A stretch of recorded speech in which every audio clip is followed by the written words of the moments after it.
ఆ కాలంలో వేదాధ్యయనం చేసేవాళ్ళు.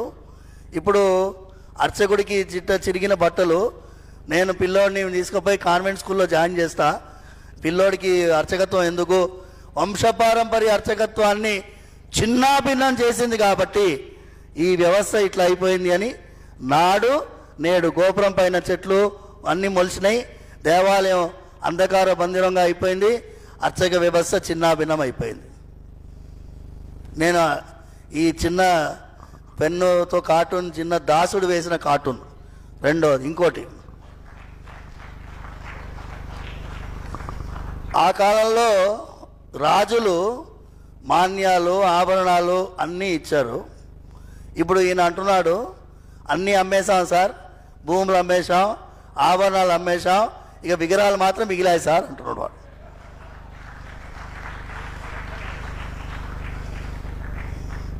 నెక్స్ట్, ఆ కాలంలో దేవాలయం ఇలా ఉండేది, ఇప్పుడు దేవాలయం ఇలా ఉంది. స్వామివారు కనిపించడం లేదు, హుండీ మాత్రం కనిపిస్తుంది, హుండీలో డబ్బులు వేయాలి, అర్చనకి టికెట్ ఇక్కడ కొనాలి. ఇది స్వామివారు కనిపిస్తున్నారా మీకు? అది ఆ కాల వైభవం, ఇది ఈ కాల దౌర్భాగ్యం. నెక్స్ట్, ఇది ఆ కాలంలో దేవాలయం, ఇది ఈ కాలంలో దేవాలయం.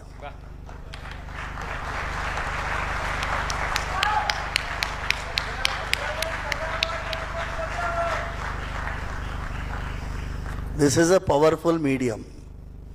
అండ్ అమోఘ్, నీకు ఆచార్యుల వారి అనుగ్రహం అలా ఉన్నది, వెంకటేశ్వర స్వామి వారి అనుగ్రహం, వీళ్ళందరి మనసులో ఉండే అంతర్యామి యొక్క ఆశీర్వాదం బలంగా ఉండాలి.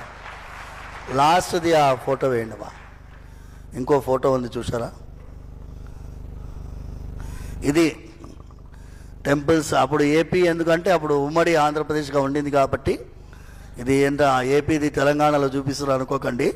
This is cartoon of 2004-2005. మేము అప్పుడు పోరాడుతున్నాం, చట్ట సవరణ కోసం పోరాడుతున్నప్పుడు ఈ కార్టూన్స్ వేసాం. ఈ కార్టూన్స్ చూస్తే మంత్రులు, ఎమ్మెల్యేలు ప్రతి ఒక్కరికి నాన్నగారు తీసుకొని పోయి ఇచ్చారు. నాన్నగారు ఎంఐఎం పార్టీ వాళ్ళకు కూడా ఇచ్చారు. అసెంబ్లీ మే ఆప్ భీ బాత్ కరో అన్నారు, జరూర్ బాత్ కరేంగే అన్నాడు అక్బరుద్దీన్.